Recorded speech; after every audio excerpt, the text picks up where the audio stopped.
મિત્રો, આજે આપણે એકદમ હેલ્ધી અને સ્પોન્જી વગર ઓવને આપણે તપેલીમાં અથવા કઢાઈમાં રવાની કેક બનાવીશું.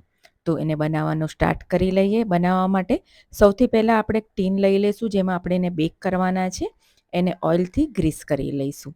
ગ્રીસ કર્યા બાદ એના પર એક બટર પેપર કાપીને આપણે રાખી દઈશું. જો તમારી પાસે બટર પેપર ના હોય તો મેંદો છાંટીને પણ તમે રાખી શકો છો. હવે એક મિક્સર જાર લઈશું. એમાં 1/4 કપ આપણે રવો લેવાનો છે અને મેં અહીં એમાં અડધો કપ ખાંડ નાખી છે. આખી ખાંડ જ લેવાની છે અને એને આપણે પીસીને સરસ પાવડર કરી લેવાનો છે. જુઓ, એકદમ સરસ પાવડર થઈ ગયો છે. આખી સોજી ના રહે એ વાતનું ધ્યાન રાખવાનું છે. એને એક બાઉલમાં લઈ લઈશું અને એને સરસ મિક્સ કરી લઈશું. મિક્સ થઈ જાય પછી એમાં અડધો કપ આપણે દહીં લેવાનું છે. ઘરનું દહીં લેવાનું છે અને મોડું દહીં લેવાનું છે. બહુ ખાટું ના હોય એ વાતનું ધ્યાન રાખવાનું છે. એને સરસ મિક્સ કરી લઈશું. જુઓ, સરસ મિક્સ કરી લીધું છે. હવે એમાં 1/4 કપ આપણે ઓઇલ એટલે કે તેલ લઈશું. તેલ લેતી વખતે ધ્યાન રાખવાનું છે, ફ્લેવરવાળું તેલ નથી લેવાનું. એને મિક્સ કરીને ઢાંકીને 10થી 15 મિનિટ માટે રાખી દઈશું.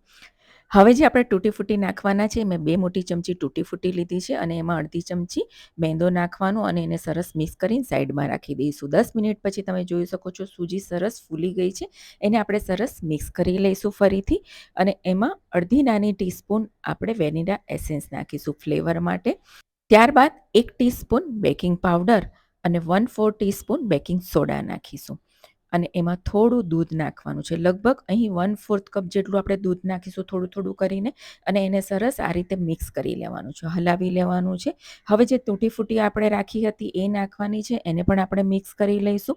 મિક્સ કરીને મિશ્રણ સરસ આ રીતનું થવું જોઈએ. એને હવે આપણે ટીનમાં લઈ લઈશું.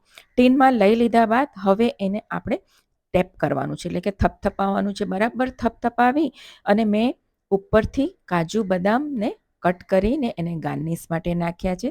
તમારી ચોઈસ છે, તમે નાખી શકો છો ને એમને એમ પણ બનાવી શકો છો. હવે મેં એક તપેલાને ગરમ કરી લીધું છે. એમાં કાઠો મૂકી લીધું છે. તમે ચાહો તો મીઠું પણ નાખી શકો છો. એમાં આપણા કેકના ટીનને મૂકીશું, ઉપરથી ઢાંકી દઈશું, ઉપર થોડો વજન મૂકીશું ને 45થી 50 મિનિટ માટે એકદમ ધીમા તાપે આપણે એને બેક થવા દેવાની છે. જુઓ, 45 મિનિટ થઈ જાય છે. એક વખત ચેક કરી લઈએ. ચપ્પુ કે સળી નાખવાની એકદમ ક્લીન નીકળે તો આપણી કેક પરફેક્ટ બેક થઈ ગઈ છે. એને ઢાંકી દઈશું અને કમ્પ્લીટલી ઠંડી થવા દઈશું. ઠંડી થાય પછી એને અનમોલ્ડ કરી લઈશું. તમે આ કેકને તમે ઓવનમાં પણ બેક કરી શકો છો. જુઓ, એકદમ પરફેક્ટ કલર આવ્યો છે અને એકદમ સ્પોન્જી બની છે.